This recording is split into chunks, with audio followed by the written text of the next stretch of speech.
L'objectif de cette vidéo Word est de vous familiariser avec le traitement de texte Word dans le but de réaliser des documents sobres et professionnels.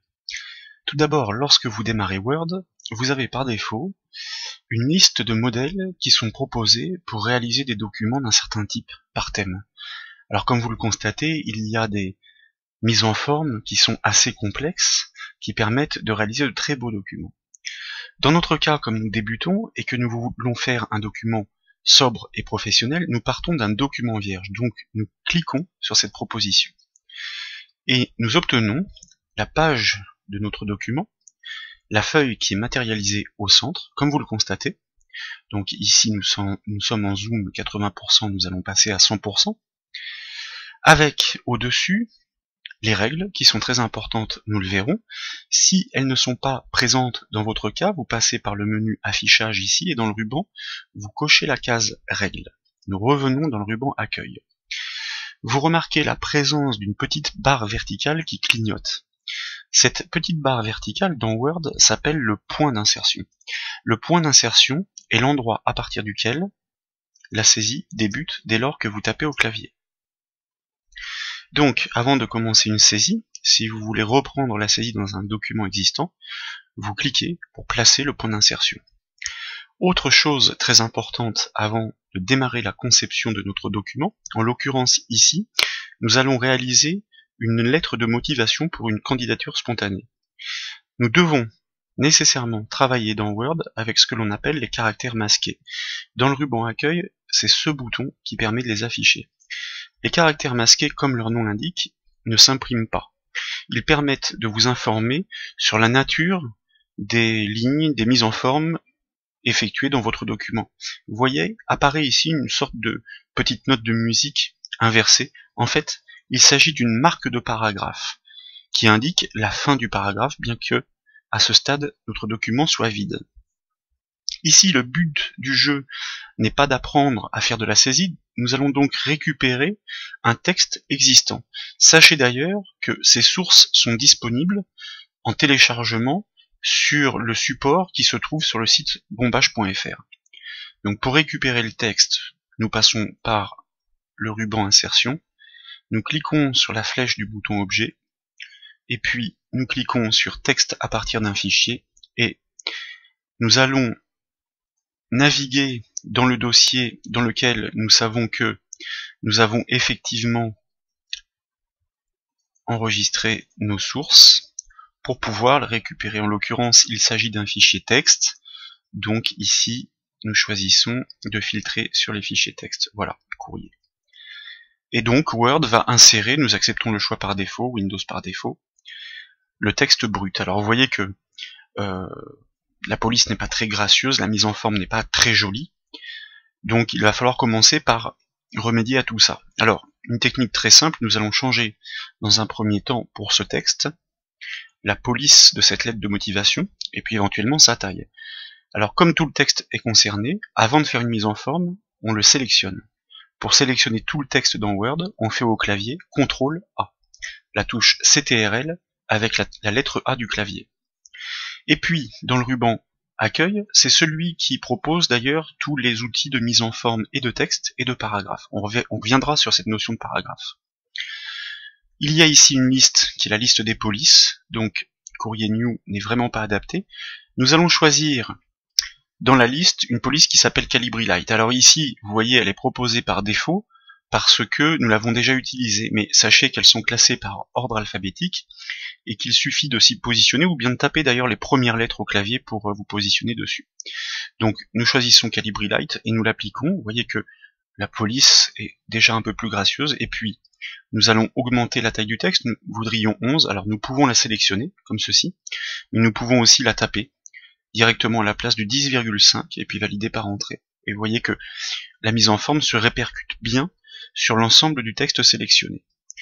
Donc remarquez la présence de ces petites marques de paragraphes qui sont présentes à chaque fin de ligne quasiment, sauf ici. En fait, un paragraphe se crée dans Word dès lors que vous allez enfoncer la touche Entrée du clavier. Ça veut dire dès lors que vous allez imposer, vous, un retour à la ligne. Lorsque Word retourne naturellement à la ligne parce qu'il arrive à la fin du document, il ne crée pas de nouveau paragraphe. Lorsque vous enfoncez la touche Entrée, vous créez un nouveau paragraphe et apparaît cette marque de paragraphe. Très bien, nous allons nous intéresser maintenant à la première ligne, celle où il y a le nom de la personne qui envoie cette lettre de motivation. Alors première chose, conventionnellement, le nom et le prénom, on les met en majuscules. Pour sélectionner toute une ligne, on se place dans la marge, vous voyez que la flèche indique qu'elle va sélectionner toute la ligne, il suffit de cliquer et vous avez sélectionné toute la ligne, une seule fois. Et il y a un bouton, plutôt que de retaper le texte, qui permet de changer la casse dans Word. C'est celui-ci. Nous pointons sur sa flèche, nous cliquons, et puis vous choisissez la casse que vous voulez, en l'occurrence ici c'est majuscule. Et nous transformons en un clic notre texte en minuscule en majuscule. Nous allons ensuite le passer en gras pour lui faire une petite mise en forme et le faire ressortir en cliquant sur le bouton G du ruban accueil. Nous pourrions, au clavier, réaliser la combinaison de touches CTRL plus G. D'ailleurs, le support de formation sur les raccourcis clavier dans Word, sur le site bombage.fr, rappelle toutes ces astuces. Ensuite, ce que nous voulons faire, c'est aérer globalement la présentation. Parce que le texte est un peu trop tassé, il n'est pas agréable à lire. Alors, nous allons sélectionner de nouveau tout, avec CTRL A, comme tout à l'heure. Et nous allons augmenter l'espace qui sépare les paragraphes. Pour ce faire, avec les dernières versions de Word, c'est désormais très simple.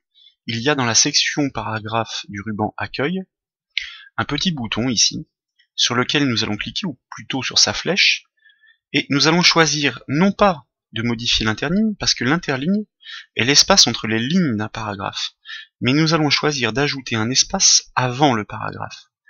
En l'occurrence, avant chaque paragraphe. Nous cliquons. Et voyez que la présentation est plus aérée. En tout cas, en ce qui concerne ce bloc de texte-là, ces petits espacements sont les bienvenus. Donc, espace entre les paragraphes, entre celui-ci et celui-ci, entre celui-ci et celui-ci. Mais comme vous le constatez, pas entre les lignes d'un paragraphe, ce qui est plus conventionnel. Pour modifier l'espace entre les lignes d'un paragraphe, nous aurions joué sur l'interligne, que propose d'ailleurs Word ici. Par contre, bien sûr, c'est pas forcément adapté pour ce petit texte de présentation de l'entête, puisque du coup, chaque ligne est disposée dans un paragraphe séparé, ce qui fait que l'espace entre les paragraphes est répercuté du fait de cette mise en forme. Nous aurions très bien pu choisir de ne pas tout sélectionner pour n'appliquer ces espaces qu'avant les paragraphes du texte du bas, du contenu, mais peu importe, ça nous permet de voir une autre technique. Il est possible dans Word d'imposer un retour à la ligne sans pour autant créer un nouveau paragraphe. La différence consiste à enfoncer ensemble les touches Maj et Entrée plutôt que la touche Entrée. Du coup, les lignes seront dans le même paragraphe, et comme nous n'avons pas modifié l'interligne, nous aurons un espace convenable. Pour ce faire, nous plaçons le point d'insertion en cliquant à la fin de la première ligne, nous enfonçons la touche Supre du clavier pour supprimer la marque de paragraphe, et au clavier toujours, nous enfonçons les touches Maj et Entrée. Maj étant la touche qui se situe au-dessus de la touche CTRL. Et vous voyez que, à la place de la marque de paragraphe, nous avons une petite flèche qui indique un saut de ligne, un retour à la ligne. Ça veut dire un retour à la ligne sans création de paragraphe. Nous faisons la même chose pour les autres lignes. Nous supprimons majuscule Entrée. Nous supprimons majuscule Entrée. Nous supprimons Maj Entrée. Et du coup, nous avons une présentation qui est plus conventionnelle. En parlant de choses conventionnelles, pour une lettre de motivation en général, nous avons à gauche les informations de l'émetteur, et sur la droite, mais sur les mêmes lignes, les informations du destinataire, c'est-à-dire la société à laquelle on s'adresse. Par exemple, on souhaiterait mettre à 11 cm ou à 10 cm et demi, par exemple, les informations du destinataire, c'est-à-dire de la société. Ce qui nous permet de faire ça, ce sont les taquets de tabulation. Les taquets de tabulation sont aussi traités par un support sur le site Bombache. C'est une technique très importante de Word qui permet de fractionner une mise en forme en colonnes sur la largeur d'un document. Pour utiliser les taquets de tabulation, nous commençons par sélectionner les paragraphes concernés. Et nous allons placer un repère à la position voulue sur la règle pour ces lignes sélectionnées, en l'occurrence ce paragraphe. Et nous cliquons. Et vous voyez qu'il y a un petit curseur, une petite icône en forme de L qui apparaît à la position de 11 cm. Par défaut, il s'agit d'un taquet de tabulation gauche. Ça veut dire que le texte va s'aligner à gauche sur ce taquet. Mais comment? Eh bien, comme son nom l'indique, taquet de tabulation avec une tabulation. Nous replaçons le point d'insertion après le texte de la première ligne, nous enfonçons la touche Tab du clavier, la touche tabulation, qui se trouve au-dessus de la touche qui permet de verrouiller les majuscules. La touche Tab est matérialisée par deux flèches opposées. Et vous voyez que cette tabulation renvoie directement le point d'insertion à la position du taquet de tabulation, c'est-à-dire à 11 cm. Donc, nous n'avons plus qu'à saisir les informations de la société. Ce que nous faisons en majuscule, tant qu'à faire, même si à tout moment nous pouvons modifier la case comme nous l'avons vu. Et puis nous faisons la même chose. Nous allons sur la deuxième ligne, nous enfonçons la touche tabulation, vous voyez que l'alignement est parfait. Tapons l'adresse, et puis la troisième ligne, enfin, pour la ville, tabulation.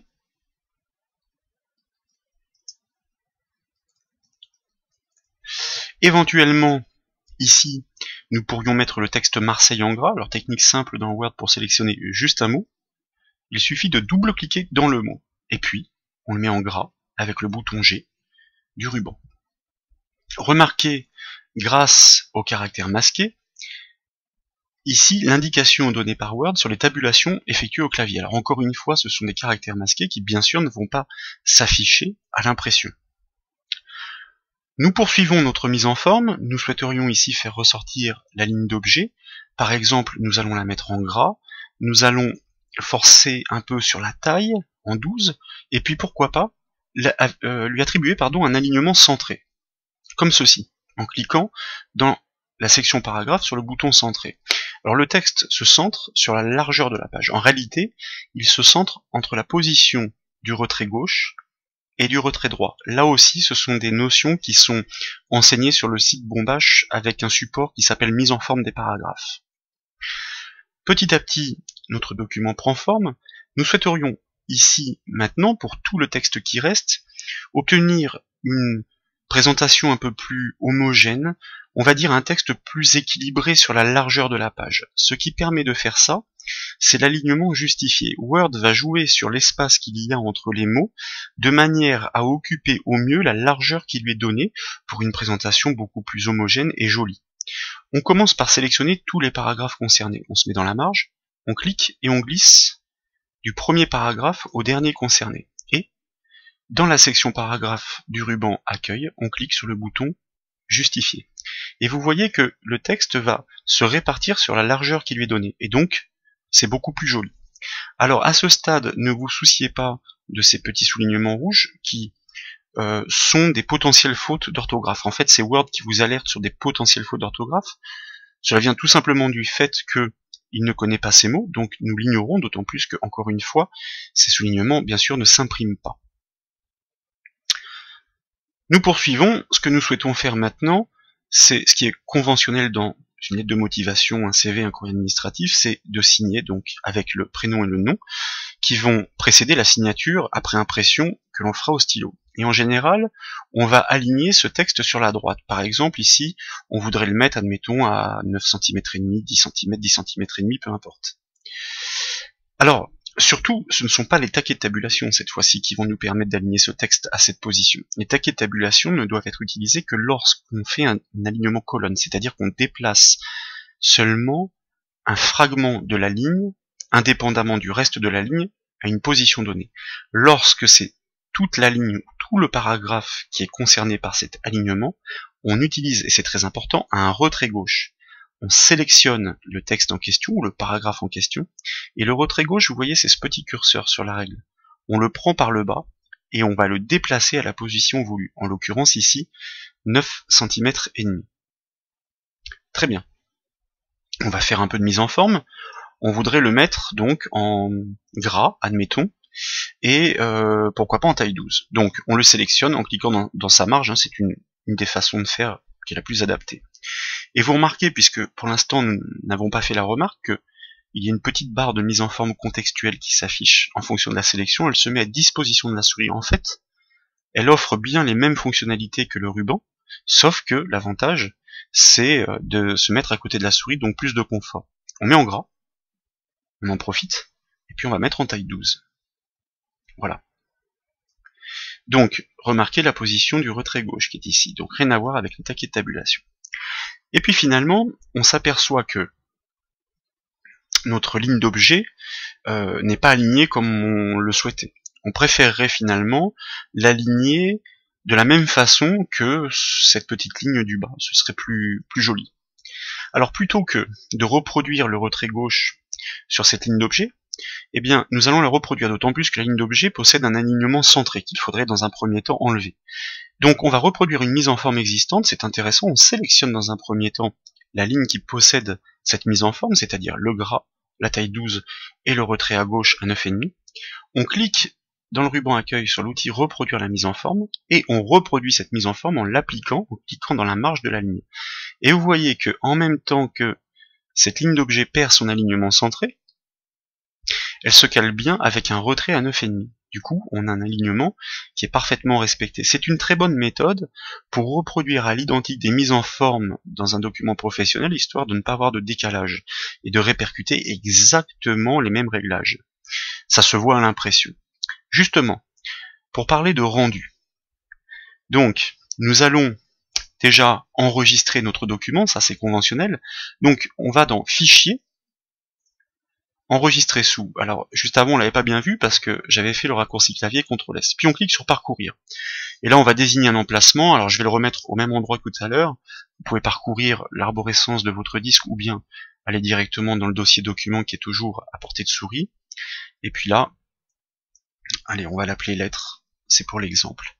Il est enregistré. On est à la fin de notre travail.